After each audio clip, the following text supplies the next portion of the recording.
Kelompok usia produktif meningkat dalam sensus penduduk 2020. Bagaimana Indonesia memanfaatkan bonus demografi kedua ini?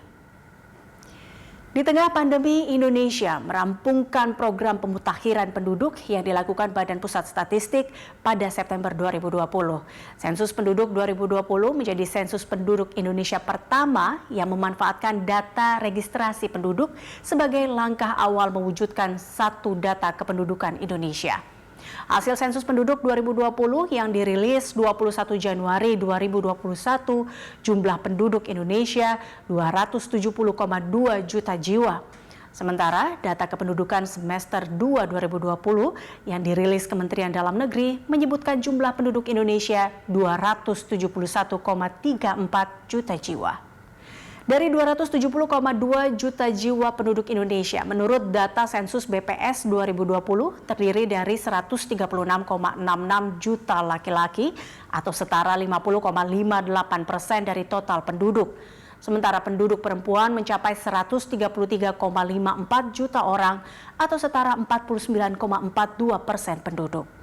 Adapun data Kemendagri, 271,35 juta penduduk Indonesia terbagi menjadi 137,12 juta perempuan dan 134,23 juta laki-laki.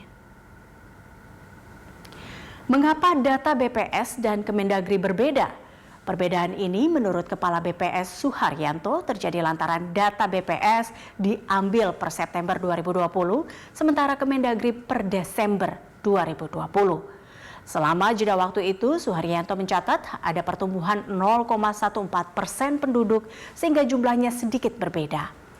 Di luar itu, ia memastikan kedua data ini sudah selaras karena BPS dan Kemendagri telah mensinkronisasinya. Perjalanan menuju satu data Indonesia tidak mudah. Isu data yang berbeda-beda pada tiap kementerian lembaga selama ini menjadi persoalan sendiri. Data hasil sensus penduduk 2020 yang terintegrasi dengan data administrasi atau data Dukcapil akan memberikan informasi terkait dengan kebaruan data kependudukan Indonesia. Hasil sensus penduduk akan menginformasikan berapa penduduk yang masih harus diupayakan dalam kepemilikan KTP elektronik, status penduduk, apakah tinggal di wilayah yang sama dengan data administrasinya atau KTP elektroniknya. Satu data juga berguna menjadi paduan pemerintah dalam melaksanakan berbagai kebijakan pembangunan. Jika semua berbasis satu data, tidak akan ada lagi kasus kepala daerah terpilih ternyata warga negara asing.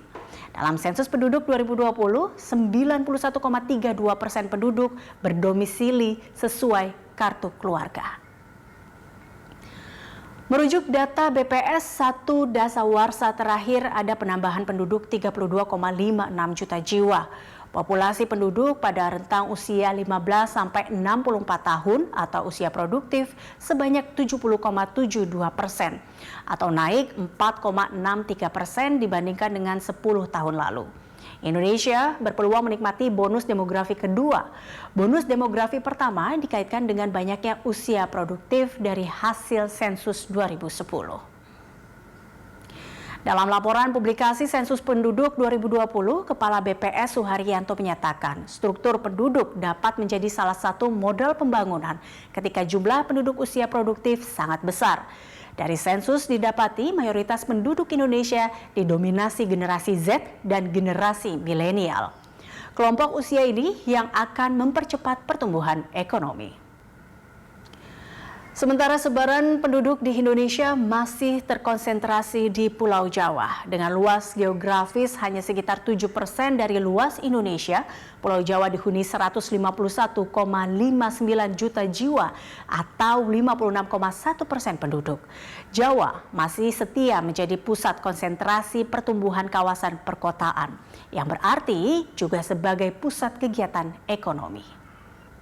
Setelah Pulau Jawa, penyebaran penduduk terbesar kedua ada di Pulau Sumatera sebesar 58,6 juta jiwa. Kemudian Sulawesi 19,9 juta jiwa. Setelah itu berturut-turut Kalimantan, Bali, Nusa Tenggara, dan Maluku, Papua.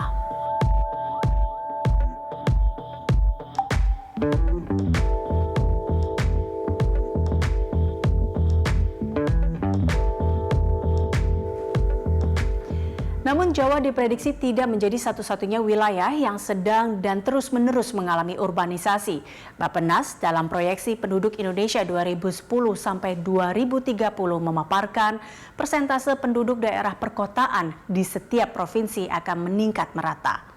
Urbanisasi dipengaruhi pertumbuhan penduduk daerah perkotaan, migrasi dari daerah pedesaan ke daerah perkotaan, dan reklasifikasi area pedesaan menjadi bagian dari daerah perkotaan.